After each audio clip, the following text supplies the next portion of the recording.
Hello friends, ఈ car మీకు కావాలనుకుంటే www.reselcars.co.in అనేది టైప్ చేయండి గూగుల్లో. ఆ వెబ్సైట్లో వచ్చేసి ఫోన్ నెంబర్, లొకేషన్తో పాటు అన్ని డీటెయిల్స్ కూడా ఉంటాయి. లేదంటే కామెంట్ బాక్స్లో మీకు వెబ్సైట్ వచ్చేసి పిన్ చేసి పెడతాము, అది క్లిక్ ఇవ్వండి, డైరెక్ట్ వెబ్సైట్లోకి వెళ్తారు. దాంట్లో పూర్తి డీటెయిల్స్ కూడా ఉంటాయి.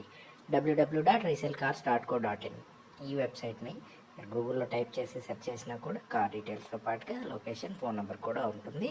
ఇదైతే వచ్చేసి మీకు 25,000 నుండి 30,000 రూపాయల వరకు అయితే ఉంటుంది. నెగోషియబుల్ ప్రైస్ అయితే ఉంటుందండి. మీరు కార్ని చూసుకొని డ్రైవర్ మెకానిక్తో చూపించుకొని కొనుక్కోవడం అయితే ఉత్తమం.